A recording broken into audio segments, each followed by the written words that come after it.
A drag queen, a politician, and a pastor entered a bar, as the funnies go. Yes, that's right. We're here not on our regular couch, but at the much popular and iconic Pegasus on Church, which has been a big part of our LGBT community in the Toronto village.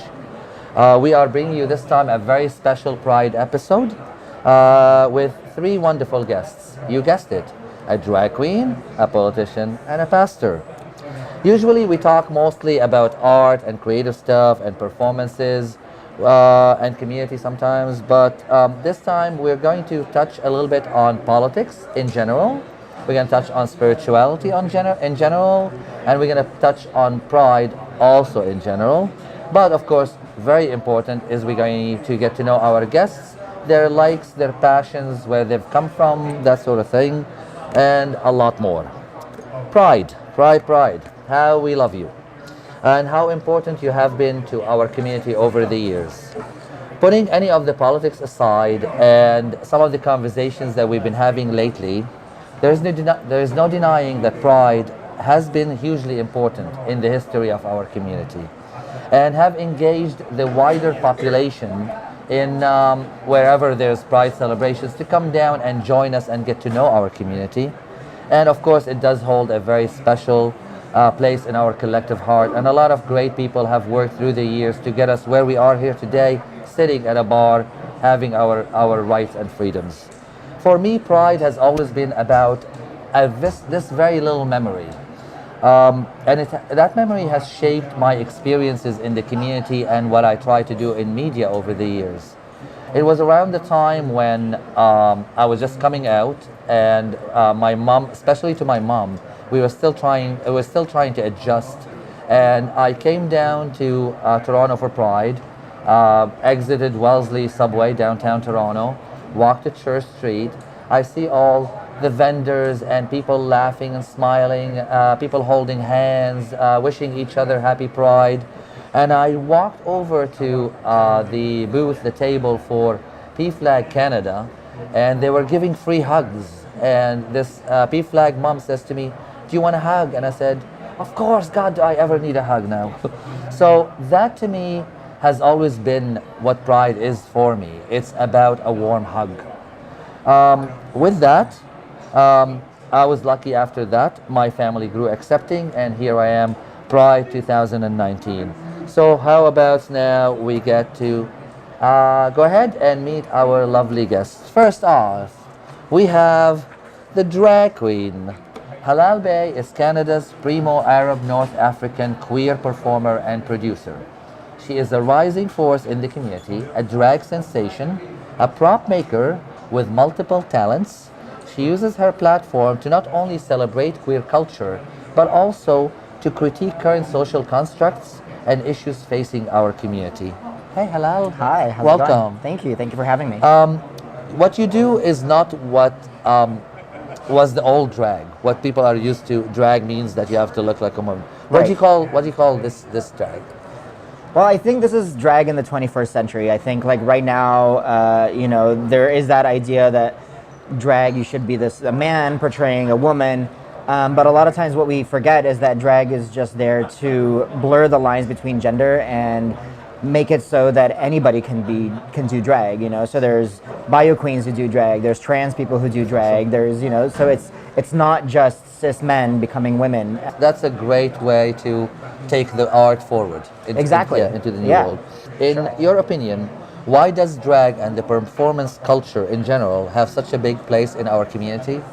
And second, why do you perform? A lot of us, in the LGBTQ community, don't feel accepted by our families, the people that we grew up with.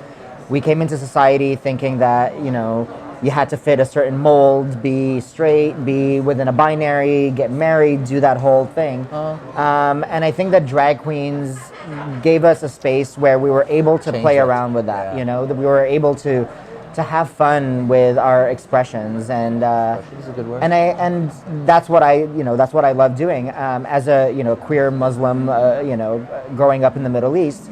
This is not something that I ever had the opportunity to do, and so I do it today to be able to not only express myself, but to be able to reach out to people in my community, be them Arab, be them queer, be them gender fluid, and have them know that there is a place for you and you can do this as well. Good work. How do you balance celebrating with critiquing, and why is it important for you to do both? In terms of my own performance and my own drag, I think there's a lot to celebrate. We've come a long way as queer people. We've gained a lot of rights throughout the years. And that's something to celebrate. And drag is there to celebrate that. You know, we're there to show how far we've come. But make no mistake, we still have a long way to go. You know, there's still a lot of issues of, you know, police brutality and interference in our community. There's still a lot of femphobia, fat phobia, racism, a lot of things that exist within our community. And The work is not done. It's not done. Just because we're queer doesn't mean we can't tackle those issues, and we need to tackle those issues. Yes. Well, how are we doing as a community in general?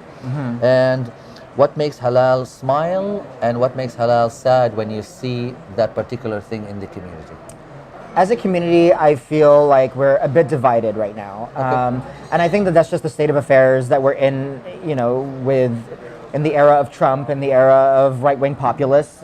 We've become very divided as a country, and even as a community. There's a dissonance between people of color and white people. There's a distance between people who are femme presenting and people who are masculine presenting. So there's a lot of these issues. You know, they're not going to be solved overnight. This is something that we have to work through as a community together, and it's going to take some time. Yes. What makes me smile is walking into a bar and being able to see every single different types of person in one space enjoying themselves. Just goes to show as a testament of, you know, what we can be. Okay. What makes you sad? What makes me sad is, you know, the opposite of that is Not going out, seeing going out, inclusive places, non-inclusive spaces, seeing people being shamed for who they are, being shamed for what they dress, you know, being shamed for all these things that we shouldn't do that to one another because we're all part of this one community, you know. Thank you so much. That's a beautiful sentiment. Now let's talk about the important thing. You. You are the important thing. On the Couch is all about people. Share with us a little bit of your life, your history. How did you get here? Where are you from? All this sort of stuff. I'm a very typical child of displacement. I was born in Egypt, never lived there. Parents moved to Italy. We moved to Kuwait for a good amount of my time growing up in my adolescence. I moved to Montreal, I think, when I was 16 or 17 to pursue my artistic career. And I moved to Toronto about 5 or 6 years ago. Oh, you're new to Toronto. I'm quite new to Toronto. I came here to do my master's, and then I just stayed because I felt really attached to the community. I started to do work in the community. I started volunteering at Support Our Youth and their mentorship program over there. Great organization. Yeah, it's a great organization. And I decided just to stay because I was like, this is a really good place for me. Well, we're glad you did. Well, thank you. I mean, what a coincidence. We both lived in Kuwait. A lot of our audience know that I'm Arabic, but what a small world. Another Middle Eastern. There you go. Yeah. What's your non-drag name, and what do you, I'm sure this is not your full-time job or anything. What do you do? This is not my full-time job. My non-drag name is Sharif. It's a very common Egyptian name. Yeah, Sharif. Sharif, yeah. And I am a project manager for a design agency. So I put on projects for our clients. There you go. Well, when did you discover your creative side? How old were you? Who gave you your start? What gave you your start? Honestly, I've always been a creative kid. I have an older brother who was like that sporty type, and I came out and I was like, I love art, I love theater, I love all that stuff. You sound like my family. Yeah, it's exactly how it is. Even though my father is an engineer right now, he always had an artistic side to him. He always had a very strong interest in art, and he sort of nurtured that in me.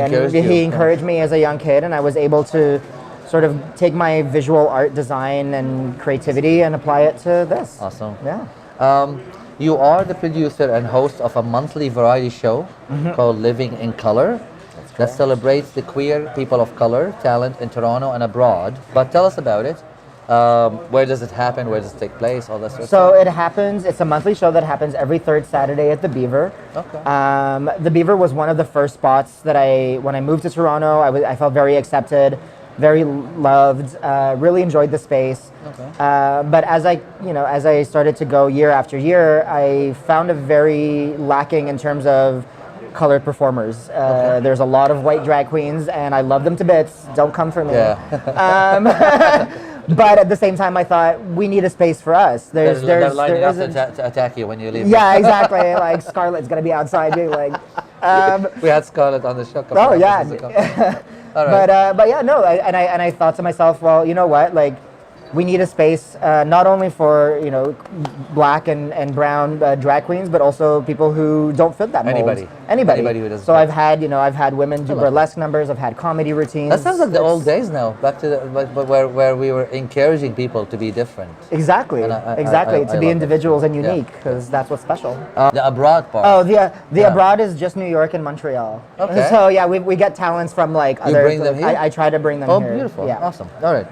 Again, you are also the mother behind Toronto's newest all-gender queer collective and event, Passion Fruit. Passion Fruit, yes. I saw some of what you've done recently, so tell us more about that. So Passion Fruit is sort of grew out of living in color. Okay. I wanted to get with a bunch of queer individuals who I thought were very interesting, had a lot to offer. And so reached out to them being like, hey, I want to throw a sort of sex positive queer event where anybody is allowed, and it's not just men in jock straps. Okay. And we did it. We reached out. We got a really good space. We threw a really good event. Very successful. A performance kind of event? Not It's a party event that has performances. So there's a couple of performances throughout the night. Okay. There's a safe darkroom space that we created for all genders. Everybody. We had ASAP on there telling people about safe sex and safe consumption. Beautiful. And yeah, it was a tremendous success. And stay tuned, we're going to be bringing another one in July. I was going to say, you're going to keep it going. It's going to keep going. Beautiful. Yeah. Let's talk about the POC experience in Canada and our community. Right. What can you shed the light on that? What is your experience? I guess you can talk only from yourself. I can. I'm privileged enough to know that I don't suffer the same consequences that a lot of my peers do in the community because I am light-skinned. A lot of times people don't see that I'm Arab, that they might not know that I'm Arab. The ones that do, I do get some backlash. And obviously having a group of friends who are all queer people of color, I've had experiences being with them in the community where it's like, you experience racism, even it might just be like an offhand comment or something like that, and it catches you, and it's really interesting. I think there's a long way to go in terms of racism and being a person of color in the queer community, and I think that we can't do it without our white counterparts. Yeah, they need to do as much work as we need to do. We have to do it together. Yeah. Let's switch to a pleasant topic. Yes. Pride. Yes. Pride. Why is it important? Pride is very important because there's a lot in the world that is wrong right now. Most countries in the world don't accept homosexuality, be it even like transgender identities or anything like that. Yeah. Sometimes I wonder if we're living in our own little bubble that we don't are. realize We're the rest actually of the world. we are living in a bubble. Like we're living in a bubble of like the 20%, and then there's the 80% of the world that completely disagrees with who we are, our lifestyle, our loves, our affections, everything.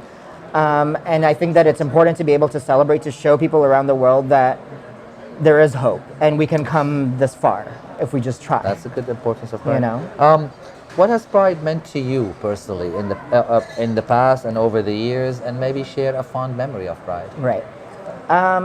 Pride means a lot to me. Living in the Middle East, especially in Kuwait, a very, very religious country where you're not really allowed to do much. Coming here and being able, going to my first Pride, it was amazing. I was like, wow, I can be who I am, not care, go out and celebrate my life with the people that I love, and it really showed me so much more than what I have ever experienced. Obviously, over the years, you become used to it because you already have those privileges, and then you start to see the cracks. Little bit by bit, you start to see the cracks. That's a good way of you know what I looking mean? at it. And the first experience is usually wow. Exactly. And then you start. To realize that there's a lot of injustices and a lot of things like in Pride and corporate sponsorships and all these things that impede on certain rights and certain expressions. How do you make it better?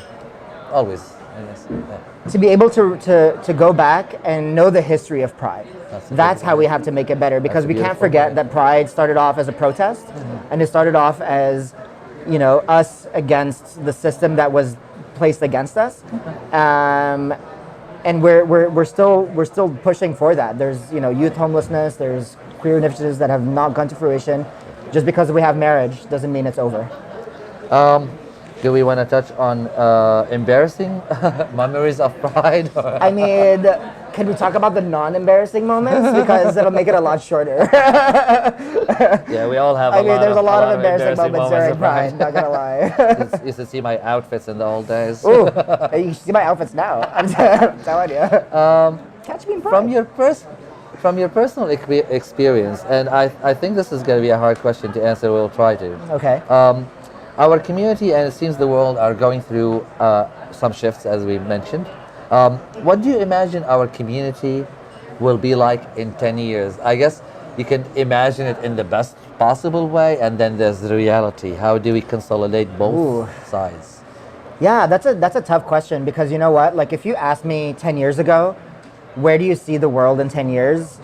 I would have never thought that I would be having to deal with What we're doing now. That's actually like very neo-Nazis and like right-wing Yeah. extremism. Like, We thought I things never are gonna get thought better. I never thought in my lifetime that that's something that I would have to worry about. Like, white supremacy was such like a thing of the past for me in my mind, that now that it's become a reality, it's like, oh shit, like, sorry. It's like, oh my God, like it's crazy, you know? So in terms of, in the next 10 years, my hopes is that the lines between gender are broken even more, that women have a higher voice in our community because they don't, that people of color come to the forefront and are helped and pushed by our fellow white folk. Is that going to be the reality? Who knows? We have to work. We have to work. We have to that work reality. towards it, and that's it. All right. So you know what? Yeah, we can put our hopes out and work towards it. That's a beautiful way to leave it. What about you personally? What do you imagine yourself in 10 years? And we'll wrap up with that. Oh, where do I'll be like, would love to just like have an amazing queer collective where we put out events, we So you wanna put continue down community, this road. community outreach, helping a bunch of charities that do really good work. I think it's really important to keep giving back to the community, because it's given me so much in the past. So that's something that I would hope love to so. continue doing. Yeah. Well, you've been awesome and very insightful, actually. thank you so much. We will be back to you at the end of the show. Sounds good. But first, lovely viewers, we are going to take a little break, and we will be back with guess what? The politician. So, see you soon.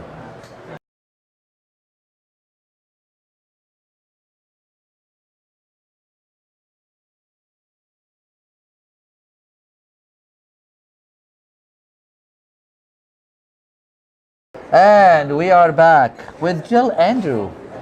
Jill is a member of a provincial parliament for Toronto St. Paul's and the ONDP cultural critic. She is an award-winning equity educator, body image advocate, speaker, and writer. Welcome. Thank you so much for having me. Well, thank you for being here. How's it going? I know you've been serving for a little while now. It's been about 9 months. I've got to tell you, it's a real sense of pride to be a member of the official opposition, to be a member of the party that truly fights for the everyday person, and who truly believes in an agenda of equity, inclusivity, and positivity, quite frankly. And that's not what we are seeing from across the aisle, but we keep fighting hard every day. Keep up the good Yes. work. We want to know you. Tell us about yourself. Where were you born, growing Yes, up, yes. family, all that sort of stuff? Well, it's very interesting. I was born in North York. You're a Baptized, Torontan? absolutely. Oh, good God. Baptized at St. Matthew's Church, which is Wow. now a hop, skip, and a jump away from my constituency office at Okay. St. Clair West in Arlington. A high school graduate from Scarborough, a proud Scarborough girl, Scarborough. a downtown diva, as some of my friends used to call me years ago. So Toronto is my home. It's a good way family to- and it's a friends good place to everywhere. call home, Yes, isn't it? it Yes. really is. It really is. You hold a master's degree in women and gender studies Yes. from the University of Toronto, New College, And you recently completed your PhD at York University, Yes. Faculty of Education. Yes. You're a bookworm, aren't you? Yeah. Knowledge is power, so I'm kidding about that. We know what you've studied, but what have you learned? What have I learned? You know, university is an interesting path. I've taken both college and university. I think for me, one of the most important things I learned is succeeding in a post-secondary environment requires support. It requires resources. Okay. You know, and for many young people who are trying to enter college or university, it requires loans and scholarships. Not every kid has a family that can put them through school. You know, some of us have to work hard. Some of us have to apply for grants and bursaries.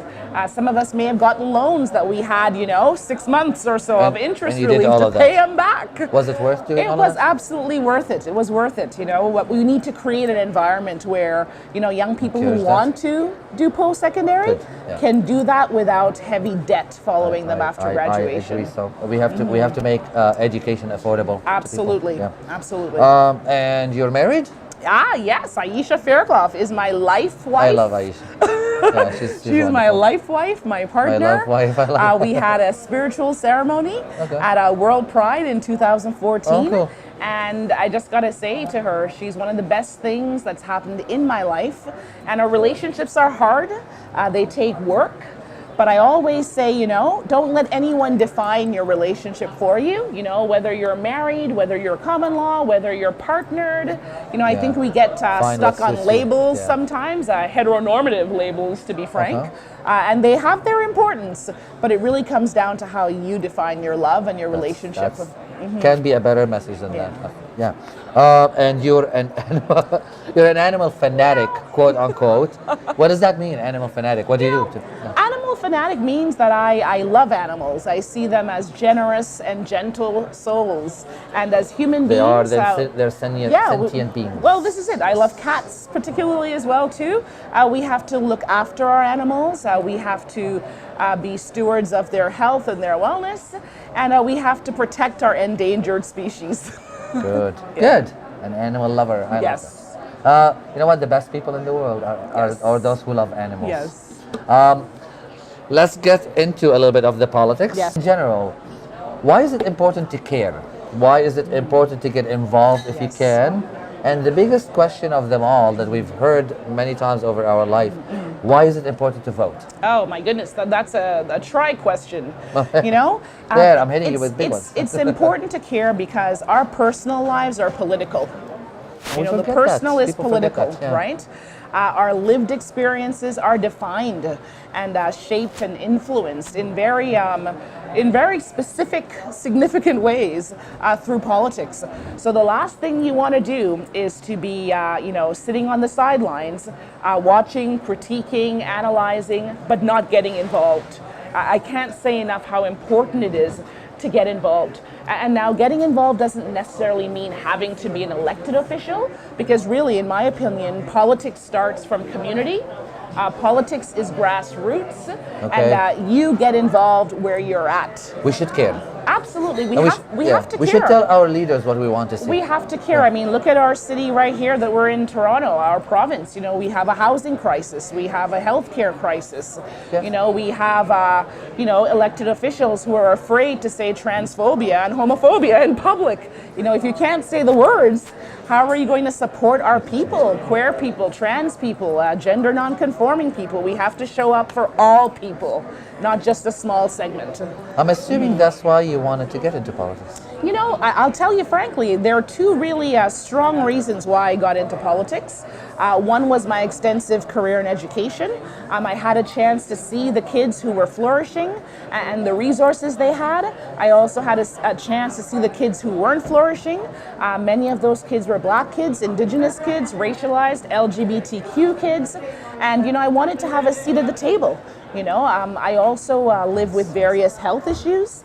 And, I've always had to advocate for my health in a way that's been very, very, very assertive. And I've seen the kinds of strides I've been able to make, but I was always worried about those who may not have, had the same advocacy, that I was able to do for myself.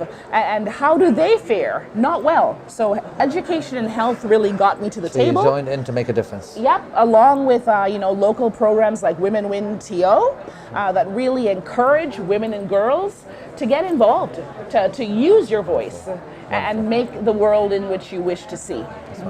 What are the challenges of being a woman in legislature? Well, I think being a woman in politics has its challenges. Certainly, we're living in a patriarchal society.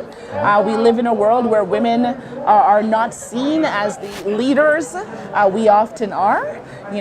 For myself personally, I believe being a Black queer woman has its intersectional ways in which it's been read in the legislature. So, I'm a person that speaks with my hands. I have a pretty big voice. I also have a background in theater, so I'm very, my body participates in my communication in many cases.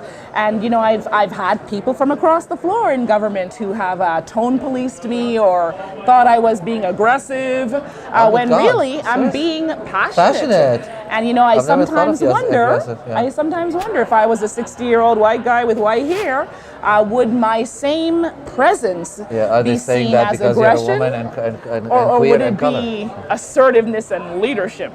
We've seen in history where women are particularly stereotyped. If we cry, we're hysterical. Yeah. If we If get you raise your angry, voice, then yes.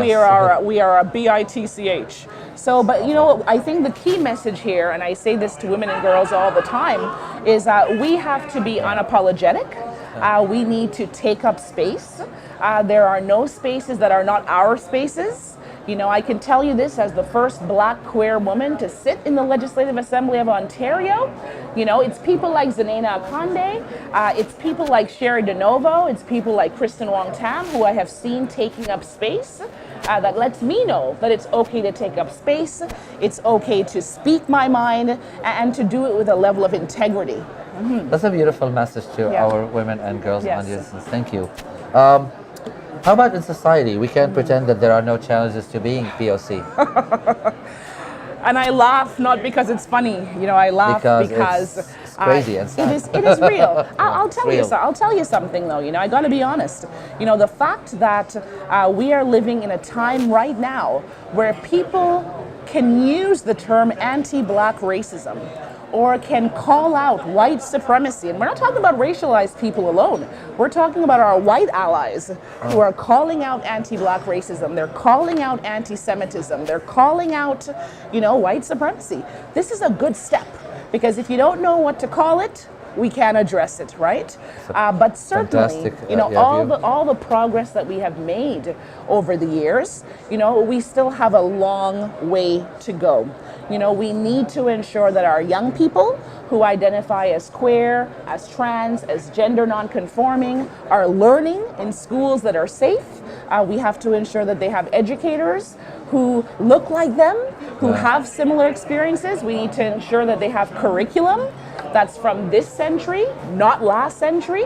And earth to decision makers. Queer identity doesn't show itself in grade 8. Kids need to learn who they are from day one. We need to ensure that we have protections for queer and trans folk on the street. Bashing, discrimination, homophobia, transphobia, these are still issues. Discrimination in housing, discrimination in healthcare, for goodness sakes, for our communities are still issues that we need to address. As we said with Halal, I honestly, in the 90s or whatever, I thought we were starting to make progress, and now it feels like we're still fighting the fights that we're still talking about in the 70s and 80s. We have made progress. No, I don't take that all away. We are works in progress, right? Yeah. But what we can't forget is systemic change is what really pushes us forward. So it doesn't matter if we have, a few good teachers in a classroom that get equity, or, if your boss gets the fact that we have a right to exist as who we are, but the other boss in the other department doesn't. We need to have systemic inclusion. We need to have, policies and plans and procedures that address discrimination on an everyday level and a systemic level. Beautiful. What have you done personally to help, and particularly the Black community? Yes. And generally the racialized minorities. Yeah. Rather than tooting my own horn, I would just say that, I've showed up. I've tried to show up the best way I could. We all make mistakes. We're all works in progress. But for me, being a part of Black communities, being a part of queer communities, being a part of feminist communities, matters to me because it's who I am. So no matter how I'm participating, whether I'm volunteering, whether I'm organizing or donating, without calling everything, I it's all think by not standing on the sidelines, you can't make stand. a difference. You can't stand on the sidelines. As my dear love Aisha says, representation matters, and that you can't be who you can't see. So, one of my big goals in politics, if nothing else, and obviously I've got a lot of legislative ideas, but it's to inspire young people, to inspire Black people, to inspire queer, trans, and gender nonconforming people. I don't care which party you're with. I mean, obviously, hey, I like more friends on my team, but really it's not about party politics. It's about getting involved, exercising your right to democracy, and having and using your voice. Beautiful, beautifully said. You are the co-founder of Body Confidence Canada. Yes. Hashtag Sizism Sucks. I like that line. And Body Confidence Awareness Week. You advocate to end size and appearance-based discrimination. Amen. Yes. Harassment and bullying throughout the life spectrum. Why is that work important? And why is feeling positive about one's self-image is a very crucial thing for us humans?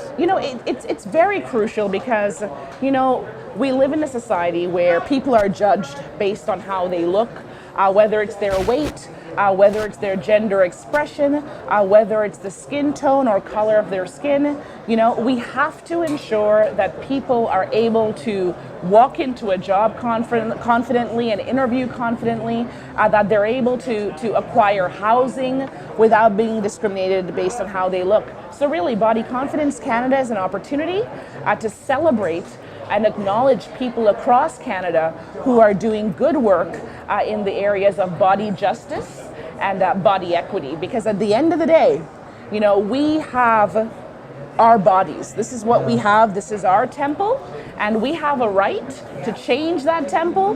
We have a right to edit that temple. We have a right to exist in that temple as we see fit. With bullying being the critical issue that it is for kids, this is again, why we need to have, supports and resources so that kids who are experiencing bullying, kids who are, thinking about in some very grim cases taking their lives. We need to be able to address these issues, and many of them stem from bullying. Thank you for that work. Yes, thank you. Pride. Yes, pride. Why is it still important and relevant? Oh my goodness. Pride is an opportunity where we are seen and we are heard on a level like none other. And I think everyone has a right to define their own pride. Okay. For me, my pride is about being out. My pride is about being loved and being able to love. My pride is about belonging. And, for me, nothing says pride more than Blockorama. I love that. When party. I am at Blockorama, shout out to Blackness Yes. And if you're not familiar with it, why actually we don't tell them what is that party? Blackness Yes, first of all, created Blockorama. Yeah. And Blockorama is all about, African, Black, Caribbean, diasporic, racialized communities and our allies coming together during Pride and celebrating our existence, and also having a place where we can keep space for having conversations about the challenges and barriers that we have, but really it's about celebrating our existence as Honestly, well. go there because yes, even if you're not to. Black, it is one of the best parties of Pride. I love the sure energy is. there. It sure is. Any fond memories of Pride? A specific memory? Oh my gosh. That's a lot. Wow. Well, you got married on World Pride? There's that, of course, there's that. But for me, it's about seeing people in some cases that you haven't seen for a while, or even if you've seen them last week, it wasn't Pride weekend, you know? The tone changes. There's a doesn't it? level of excitement that we have, you know? I mean, and then obviously it's got its criticisms. There are certain things that I've made change or certain things that have shifted because, you know, as we know, Pride did start as a protest. But, you know, I think it's okay to party. It's okay to celebrate, but we just have to remember we that have to make it better and open to everybody. We can't, but we can't do away with it. We can't do away with it. We need it. We need it. Yes, exactly. Where do you imagine our community in 10 years? You know, I am hoping that our community will be more diverse. I am hoping our community will continue to grow. I am hoping that more people will feel safer in our community, and those who are currently closeted will see the safety and see the wealth and the healthiness of our community and will feel more inspired to come out of that closet and join with, of course, the right supports. You know, we have a long way to go. We have a long way to go, but I do believe as human beings, if we work hard, if we work together, we can get there. We absolutely hope. can. I like hope. For you personally, where do you see yourself in 10 years? My goodness, you know, very important outside of any titles or any fancy jobs. I just want to see myself healthy. I want to be happy. I want to be loved and able to love. Beautiful. And I also want to be successful, however that's defined. Thank you so much for being here, Jill. Thank you. I love talking to you. You're always passionate and cheery and positive and very excited about whatever you're involved in. Yes. I actually even saw some tears well in your eyes when we were talking. Yes. So that's beautiful passion. See you at the end of the episode. Everyone, time to take a little break, and then we will come back with and meet the pastor. Yay. So don't go anywhere. We'll be back.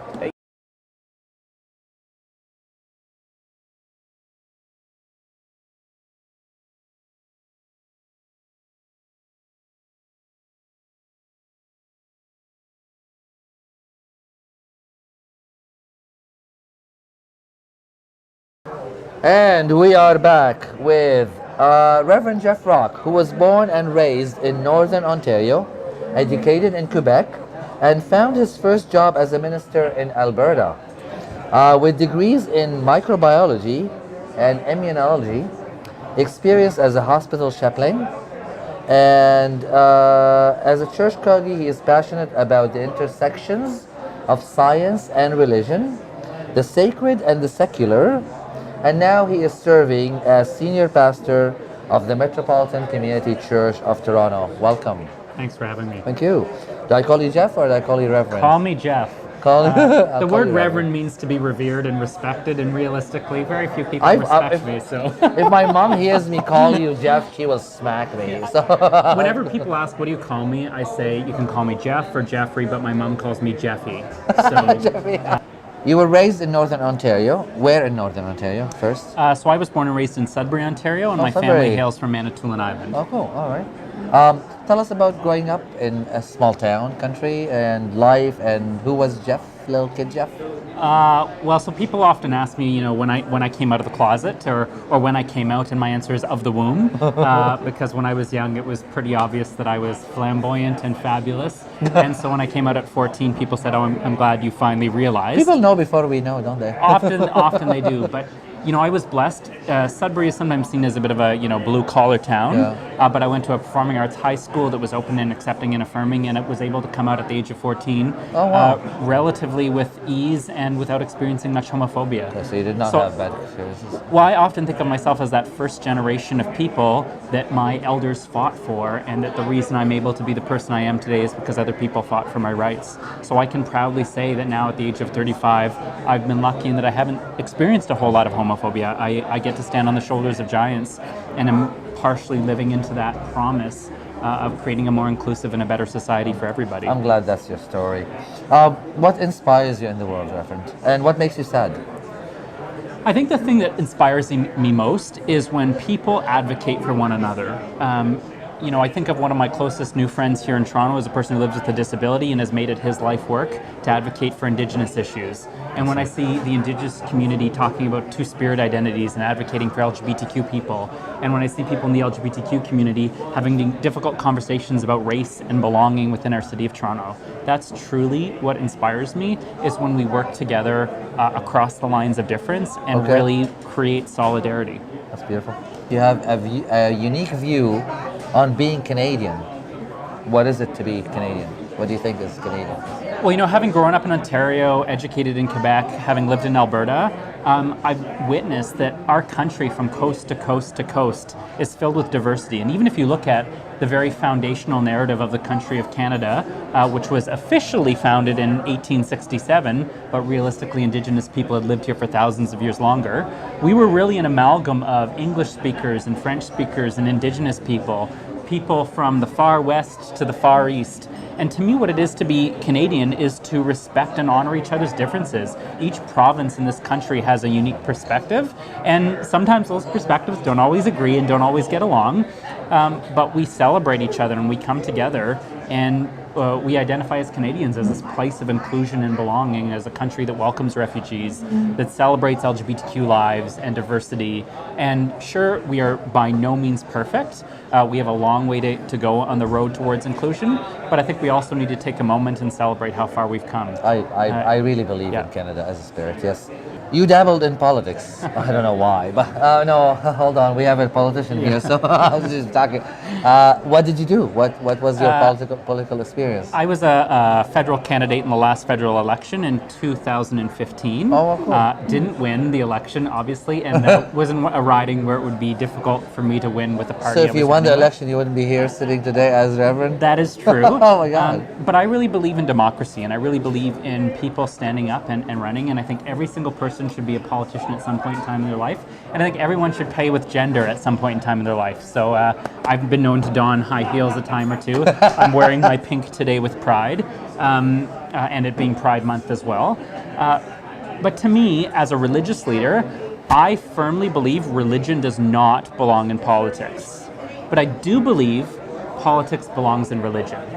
And what I mean by that is any place where we create community, where we come together, we have a responsibility to talk about what it means to be the body politic.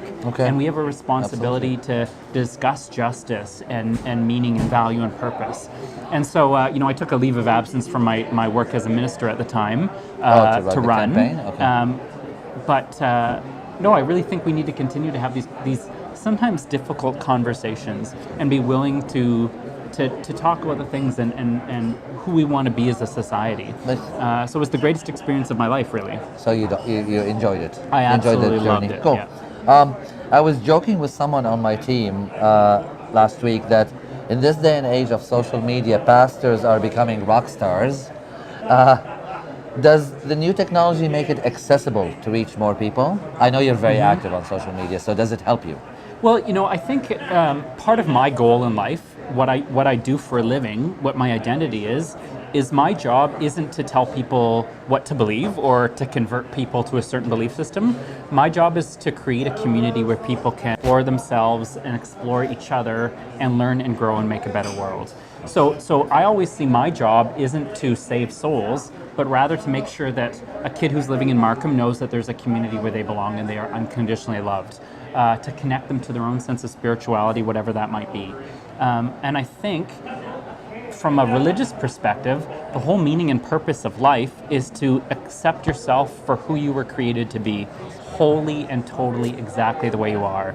That you are lovable, and that you're worthy of love, and that you're unconditionally loved by God, whatever you conceive God to be. Thank you. So I gladly do social media and media engagements like this just to spread that message and of you're a loving funny on community. social media, I'd say. I mean, I do try to You be make a bit me laugh. Is there a difference between faith and religion? Like, personally, I have really deep faith, but my religion is love. Yeah. I take different things from different teachings and I make it my religion. What's the difference between the two? One of the things we hear a lot in our society today is I'm spiritual but not religious.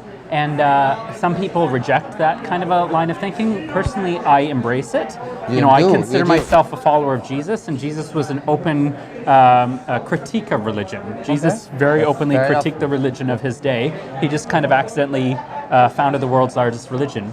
And if you look at the person of Jesus, he believed in radical non-judgment. But yet, unfortunately, Christians sometimes today in our world are seen as some of the most judgmental people. And so the faith community that I'm part of, the Metropolitan Community Church of Toronto, very intentionally says there are many paths to God, one of which is Christianity. But my faith community also has people who identify as Jewish but come to church every Sunday because they find meaning and self-growth in the message they hear. We have people who identify as atheists. And we're trying to bring diversity to the next level. So we were founded as a largely LGBTQ congregation, but we've also now grown, and our fastest growing element is straight couples that want to raise their kids in an LGBTQ inclusive level. We're multicultural, multi-religious.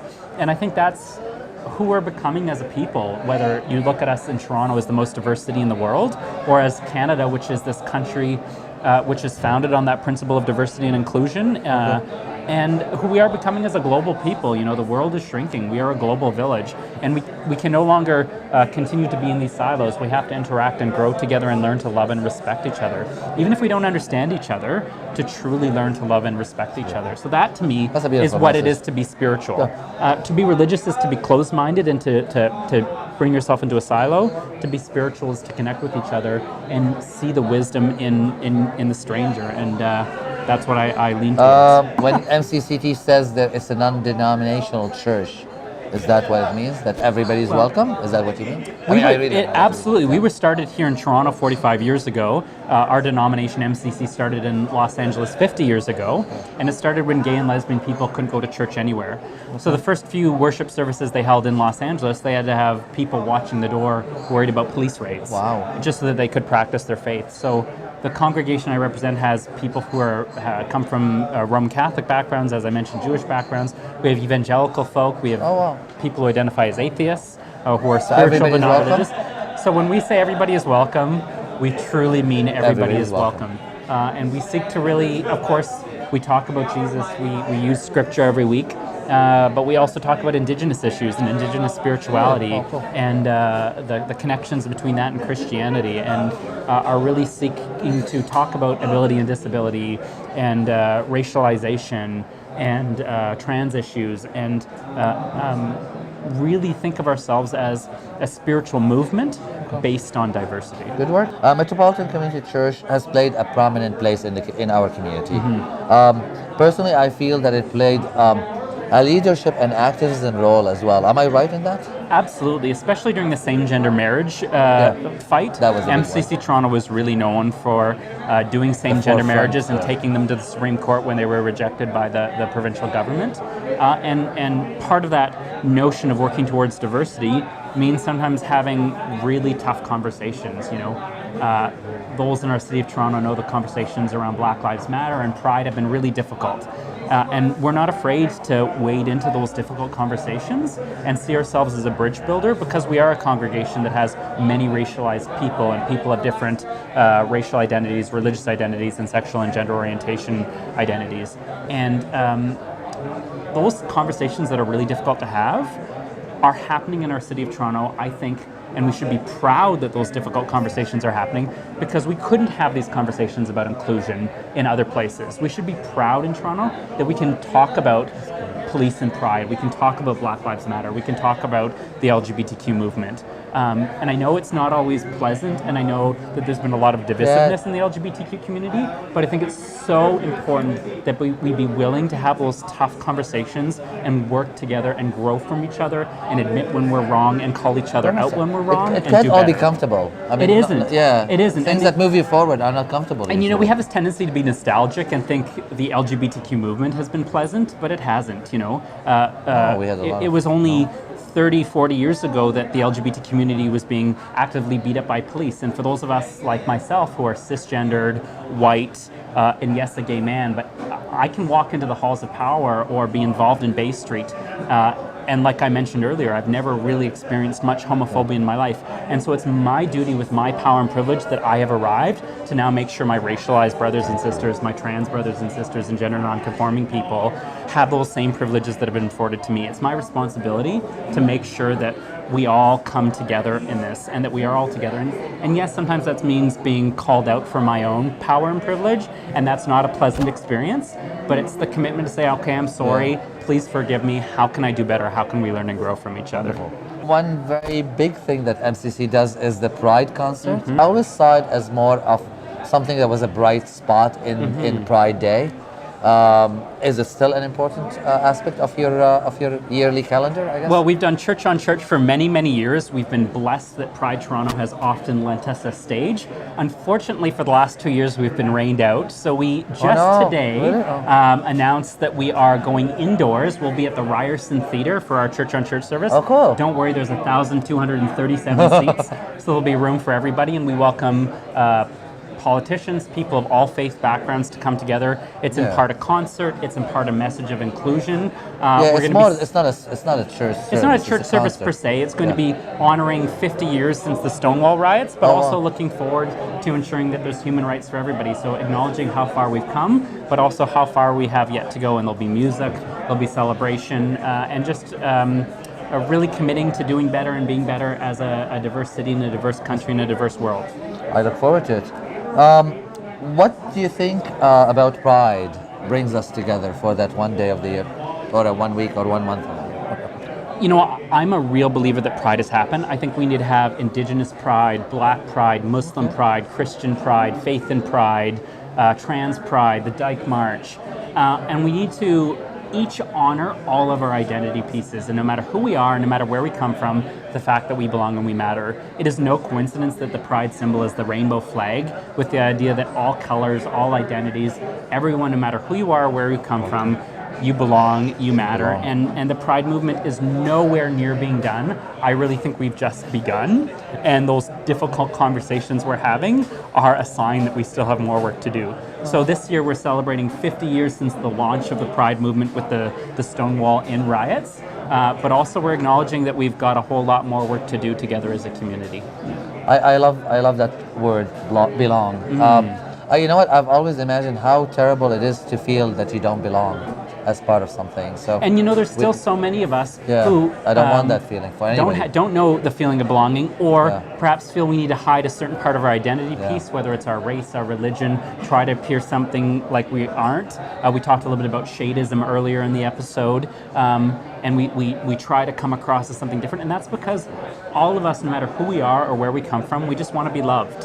And we're all afraid that we aren't lovable, but the message I always try to communicate every single Sunday is that you're lovable, and you're worthy of love, and you're unconditionally loved by your Creator. Thank you. What has Pride meant to you personally? For me, as this shy, awkward 18-year-old coming to Toronto for Pride for the first time, when I still I couldn't go into the bars even yet. And I know this is one of those controversial images, but the image that I will never forget from my first Pride was seeing the police with water guns. That was a big thing in the early 2000s. And so that notion of me as a Canadian and Dudley Do-Right and the Mountie with the water gun was a palpable, beautiful symbol of inclusion and love and laughter, and all those things that separate us like a uniform were all peeled back, and we all had a great laugh and a gay old time. That got you? So that still remains an iconic image for me. That is a challenge when we talk about having police and pride and the challenges there. You know, I know when it's okay to like something and realize that it needs changing too. And to recognize that if I'm ever experiencing homophobia, I need to feel safe to call 911 and to rely on my police friends, but recognize that some of my friends aren't able to call the police without fear, and that we need to have these tough conversations and do better and commit to being better together. Let's head to that crazy question. Imagining the community in 10 years. What do you think? I think, and we talked about this earlier in the episode, the rise of hate in our country, more hate groups, more hate crimes, white nationalism. I really think that's a certain very, very small segment of our society taking a last grasp, realizing that they're on the wrong side of history. And I think 10 years from now, we will only be further along in the push towards diversity and inclusion. I really do live in hope that we are... So you believe there's hope? I totally believe in hope. That's good. When I witness how multicultural our city is, just one generation after the immigration of the 70s and 80s, and how we're all coming together across the lines of difference, I think when we get another generation further, you look at kids today, LGBTQ issues are not a big deal to them. They don't feel the need to have a gender identity that's solid, where you're living in a world of fluidity, and I think that's a beautiful thing, and I really do live in hope that we're learning to love each other better, and that'll only continue in another decade. About you, where do you want to be in 10 years?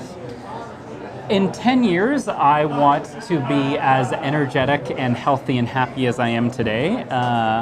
And I want more and more people to know that they are loved. And I think that 10 years from now, I'll still be senior pastor of the Metropolitan Community Church of Toronto, singing songs, having a gay old time, and celebrating the growing diversity within our city, but also recognizing that even 10 years from now, we'll still have more work to do. There'll still be more conversations about inclusion that need to happen, and we'll continue down that road. Yeah. Thank you. I'm honored to have you on the show. Thanks for having me. We'll be back with all our guests, so don't go anywhere. We'll be right back.